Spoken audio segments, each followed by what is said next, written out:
Hello बच्चों। आज हम आपके इकोनॉमिक्स के first chapter the story of village Palampur के बारे में पढ़ेंगे। Story of village Palampur. अब आप विलेज पालमपुर सुन के सोच रहे होंगे कि ये कहाँ पर है, भारत में ये कहाँ पर स्थित है। तो मैं आपको बताना चाहूँगी कि ये एक काल्पनिक गांव है।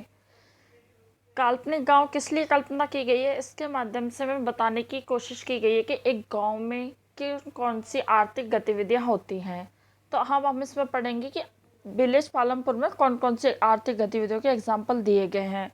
विलेज पालमपुर की जो प्रमुख इकोनॉमिक एक्टिविटी या आर्थिक गतिविधि वो है कृषि या फार्मिंग है।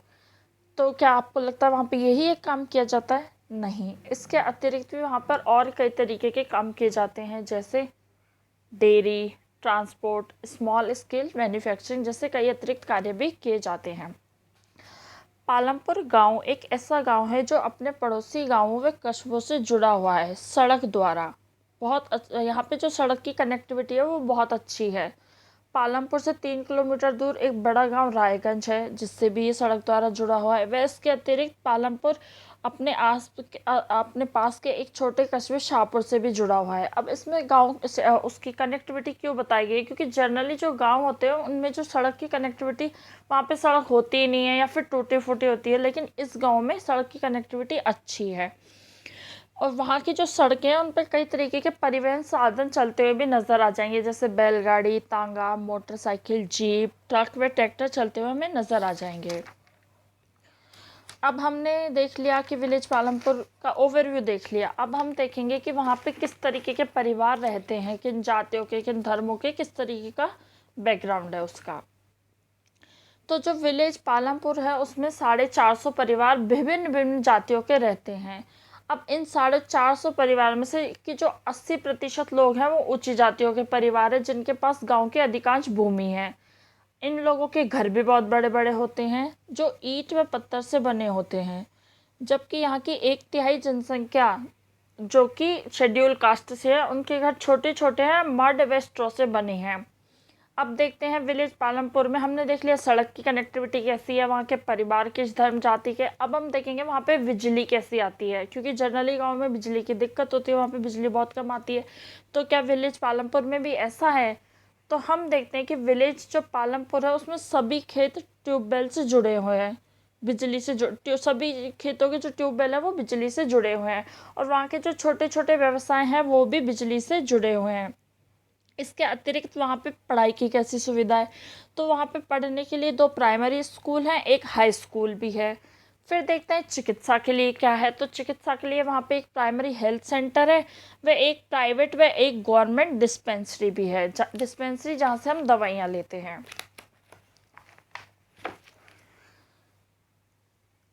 अब हम देखते हैं ऑर्गेनाइजेशन ऑफ प्रोडक्शन वो क्या होता है। ऑर्गेनाइजेशन ऑफ प्रोडक्शन का मतलब है किसी भी गांव में, किसी भी शहर में, किसी भी देश में किस तरीके से वस्तुओं व सेवाओं का उत्पादन किया जाता है।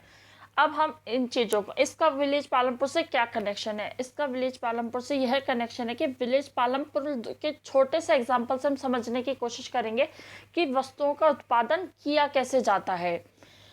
तो हम पढ़ेंगे प्रोडक्शन के और ऑर्गेनाइजेशन किस तरीके से होता है। जो प्रोडक्शन का मुख्य उद्देश्य होता है वस्तुओं व सेवाओं का उत्पादन करना। कौन सी वस्तुएं और सेवाएं जो हम हमारे लिए चाहते हैं। वस्तुओं व सेवाओं के उत्पादन के लिए हमें 4 चीज़ों की आवश्यकता होती है। वो 4 चीज़ें कौन कौन सी हैं? पहला है लैंड की ज़रूरत होती है, दूसरा है लेबर की ज़रूरत होती है, तीसरा है फिजिकल कैपिटल की ज़रूरत होती है। फिजिकल कैपिटल के 2 प्रमुख भाग होते हैं।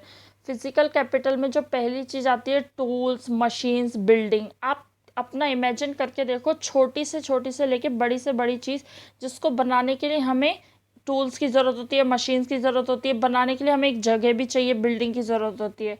और दूसरा जो फिजिकल कैपिटल का भाग है वो है रॉ मटेरियल या मनी, इन दोनों की ज़रूरत होती है। और फिर जो प्रोडक्शन का ऑर्गेनाइजेशन और प्रोडक्शन का चौथा भाग है वो है ह्यूमन कैपिटल, मतलब दिमाग। ह्यूमन कैपिटल का मतलब होता है कि किसी भी चीज़ को बनाने के लिए हमें एक नॉलेज की ज़रूरत होती है। हम नॉलेज लगाते तभी कोई चीज़ बन पाती है। फैक्टर्स ऑफ प्रोडक्शन हमने देख लिए। अब हम देखेंगे कि विलेज पालमपुर में फार्मिंग फार्मिंग क्या है, उत्पादन करने का ही एक एग्जाम्पल है। अभी हमने पढ़ा कि, और हम उत्पादन के कारकों के बारे में पढ़ा, अब हम देखेंगे कि विलेज पालमपुर में उत्पादन किस तरीके से किया जाता है। तो विलेज पालमपुर की जो प्रमुख क्रिया है वो कृषि है। यहाँ के 75% जो लोग हैं वो अपनी जीविका या लिवलीहुड के लिए खेती पर निर्भर हैं। या तो वे किसान हैं या खेतों में काम करते हैं, या तो ऐसे हैं जिनके पास बड़ी बड़ी ज़मीन है और वो खेती करते हैं, या फिर इस तरीके के लोग हैं जो भूमिहीन हैं जिनके पास कोई ज़मीन नहीं है और वो दूसरों के खेतों में मजदूर की तरह काम करते हैं। अब खेती तो करते हैं, लेकिन खेती की एक सीमा है कि हमारे पास भूमि लिमिटेड होती है और लोग धीरे धीरे बढ़ते जाते हैं। तो क्या कोई ऐसा तरीका है जिससे हम भूमि को बढ़ा सकें, समान भूमि में ज़्यादा खेती कर सकें? विलेज जो पालमपुर है वो पश्चिमी उत्तर प्रदेश के किसी गांव के ही समान है। पालमपुर गांव की जो पूरी ज़मीन है उस पर खेती ही की जाती है। बरसात के मौसम में या खरीफ की फसल उगाई जाती है। अक्टूबर से दिसंबर के महीने में रबी की फसल बोई जाती है। इसमें गेहूं मुख्यतः उगाया जाता है, जिसको किसान क्या करते हैं, अपने पास खाने योग्य पूरे साल के लिए खाने योग्य रख लेते हैं और बचे हुए को शहरों में जाके बेच देते हैं। यहाँ के कुछ भाग पे गन्ने का भी उत्पादन किया जाता है, जिससे गुड़ तैयार करके शाहपुर जो कस्बा है पालमपुर के पास, उसमें बेच दिया जाता है।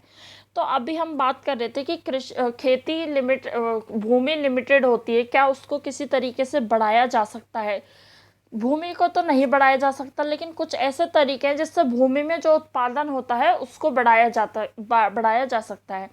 इसी के लिए एक तरीका 1960 में अपनाया गया था, जिसको कहा गया था हरित क्रांति या ग्रीन रेवोल्यूशन। ये क्या था? ग्रीन रेवोल्यूशन में 1960 के दशक में गेहूं और चावल का उत्पादन बढ़ाया गया था। इसमें क्या किया गया था, HYV seeds, high yielding seeds का प्रयोग किया गया था। केमिकल्स का यूज़ किया गया था, फर्टिलाइजर्स का यूज़ किया गया था, पेस्टिसाइड का यूज़ किया गया था। इनका प्रयोग करके जो उत्पादन था उसको बढ़ाने की कोशिश की गई थी, और कोशिश की गई थी, एक्चुअल में भी उत्पादन बहुत हद तक बढ़ गया था। लेकिन इसके बहुत फ़ायदे भी हुए, लेकिन इसके कुछ नुकसान लॉन्ग टर्म में जाके हुए। अब वो नुकसान क्या थे? नुकसान ये थे कि इतनी अधिक भूमि का ओवर यूज़ हो इससे भूमि का ओवर यूज़ हो गया, जिससे भूमि की जो सॉइल फर्टिलिटी थी वो लॉन्ग टर्म में जाके कम हो गई। इसके और भी कई नुकसान हुए, जैसे कि ट्यूबवेल वगैरह का यूज़ करके हमने बहुत ज़्यादा ज़मीन से पानी निकालना शुरू कर दिया, जिसकी वजह से क्या हुआ, भौम जल स्तर, ग्राउंड वाटर टेबल जो होता है वो बहुत नीचे चला गया।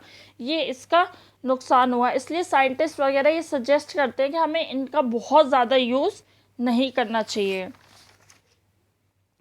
अब हम देखते हैं कि विलेज पालमपुर जो था उसमें खेती ज़मीन किस तरीके से बटी हुई थी किसानों में।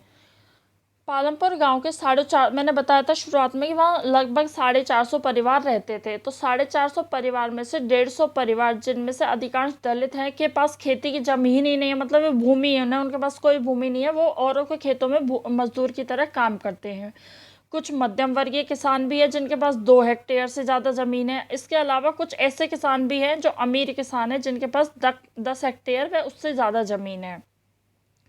तो इस तरीके से जो वहाँ की ज़मीन थी वो लोगों में बटी हुई थी। अब खेतों में काम करने के लिए लेबर की ज़रूरत भी होती है। तो वहाँ पे लेबर कौन प्रदान करता था? भूमि के वहाँ पे लेबर, भूमि के बाद श्रम या लेबर ही उत्पादन का प्रमुख कारक है। थोड़ी देर पहले हमने पहले की जो स्लाइड थी उसमें पढ़ा था कि उत्पादन के कौन कौन से कारक होते हैं। तो उसमें एक प्रमुख कारक भी था श्रम या लेबर। लेबर कौन प्रदान करता है? गांव में खेती के लिए जो लेबर होता है वो जनरली उसी गांव के लोगों से मिलता है। तो मैंने पहले भी बताया था कि जो जो भूमिहीन किसान होते हैं वो अपने ही खेत में सॉरी, जो अमीर जो संपन्न किसान होते हैं उनके खेतों में मजदूर की तरह काम करते हैं, और जो कुछ छोटे किसान होते हैं वो अपने अपने परिवार के साथ खुद के खेतों में मजदूर की तरह काम करते हैं। तो वहाँ पे गांव में जो लेबर होता है वो इस तरीके से मिलता है। फिर हमें कोई भी फसल का उत्पादन करना है तो हमें उसके लिए थोड़ी बहुत, या आजकल की जो कृषि तकनीक है उसमें हमें बहुत ज़्यादा पूंजी की आवश्यकता होती है। तो उसके लिए छोटे किसान मुख्यतः क्या करते हैं, पूंजी के उधार लेके व्यवस्था करते हैं। वो बड़े किसानों से लेते हैं या पूंजीपतियों से उच्च ब्याज दर पर लेते हैं, जिसके कारण कई कई बार वो क्या होता है, दबाव में भी आ जाते हैं। फिर उसके बाद होता है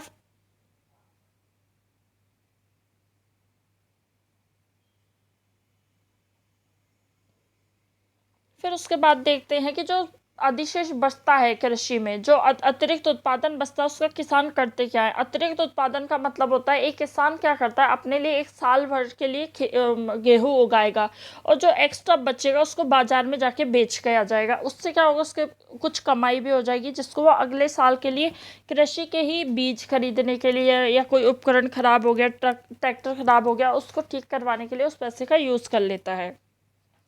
तो इस तरीके से ये अपने आसपास के जो शहर, छोटे गांव या छोटा कस्बा है, उसमें जाके बेच देते हैं, या फिर और ज़्यादा बच जाता है। जो बड़े किसान जिनके पास ज़्यादा उत्पादन होता है, वो बड़े बड़े शहरों में जाके अपने उत्पादन को बेच देते हैं। अब हम देखेंगे कि क्या विलेज पालमपुर में सिर्फ ये कृषि मुख्यतः क्रिया है, लेकिन कृषि ही नहीं होती, इसके अतिरिक्त कुछ अन्य काम भी होते हैं, जैसे डेयरी का काम। डेयरी के लिए वहाँ पे क्या होता है, किसान अपनी भैंसों को बहुत तरीके का घास में ज्वार बाजरा खिलाते हैं, और उनसे जो दूध का उत्पादन होता है उसको पास के गांव में, रायगंज जो पास का एक छोटा सा गांव है, उसमें बेच देते हैं, जिससे उनकी कुछ कमाई हो जाती है। इसके अतिरिक्त जो वहाँ पे दूसरा गैर कृषि कार्य किया जाता है, वह गैर कृषि कार्य बैलगाड़ी चलाना, तांगे चलाना, जीप चलाकर, बस, ट्रैक्टर, ट्रक, व इसका प्रयोग करके ये क्या करते हैं, इंसानों को व सामानों को एक स्थान से दूसरे स्थान पर पहुंचाते हैं, जिससे भी इनकी कुछ इनकम हो जाती है। तो इन सभी एग्जाम्पलों से हमने क्या समझा कि विलेज पालमपुर में बहुत सी आर्थिक गतिविधियां होती हैं, जिनसे ये लोग अपनी जीविका चलाते हैं। इसके इन सभी इस छोटे से गांव के एग्जाम्पल से ये बताने की कोशिश की गई है कि कौन कौन सी आर्थिक गतिविधियां एक गांव में की जा सकती है या होती हैं।